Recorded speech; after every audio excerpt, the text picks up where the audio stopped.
ఒక అమ్మాయి అతనిని ప్రేమించింది. అతని కోసం తన ప్రాణం మార్చుకుంది. కానీ ఒకరోజు ఆమెకు తెలుస్తుంది, అతని లైఫ్లో ఇంకొక అమ్మాయి ఉంది. అప్పుడు మొదటి ప్రశ్న, నేను సరిపోలేదా?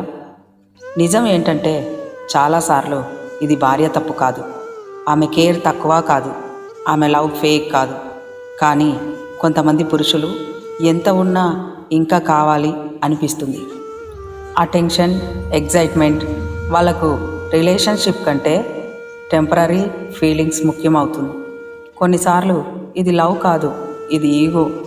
నన్ను ఇంకొకరు కూడా కోరుకుంటున్నారు అనే ఫీలింగ్లో ఉంటారు. కొన్నిసార్లు ఇది బోర్డమ్, అంటే అదే రిలేషన్ రొటీన్ అయిపోవడం, అదే లైఫ్, అదే పర్సన్ అని బోరు కొట్టేయడం అన్నమాట. అప్పుడు వాళ్ళు కొత్తదనం కోసం బయట చూస్తారు, కానీ వాళ్ళు రియలైజ్ అవ్వరు. కొత్తది అనిపించేది నిజానికి టెంపరీ మాత్రమే. కానీ ఆ భార్యకి ఏం జరుగుతుందో ఎవరూ ఆలోచించరు. ఆమె అతని తానే డౌట్ పడుతుంది. నేను ఏమైనా తక్కువనా? నేను బాగోలేనా? ఎందుకు ఇలా చేశాడు అని. ఆమె హార్ట్ స్లోలీ బ్రేక్ డౌన్ అవుతుంది. అంతే, ఆమె ఎప్పుడూ బయటకు రాదు. ఎందుకంటే ఆమె ఇంకా అతన్నే ప్రేమిస్తూనే ఉంటుంది.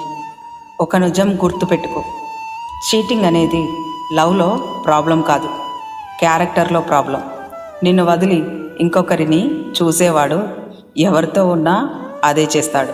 ఎందుకంటే ప్రశ్న నువ్వు కాదు, అతని మైండ్ సెట్.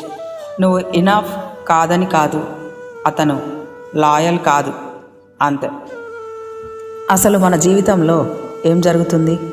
మరిన్ని ఇలాంటి నిజాలు తెలుసుకోవాలంటే మా ఛానల్ని సబ్స్క్రైబ్ చేసి మీ ఫ్రెండ్స్కి ఎవరికైనా ఈ వీడియో అవసరం పడ్డ వాళ్ళకి షేర్ చేసి నచ్చితే లైక్ చేయండి. Thank you. మీకు ఏదైనా సమస్య ఉంటే కామెంట్ రూపంలో తెలియచేయండి.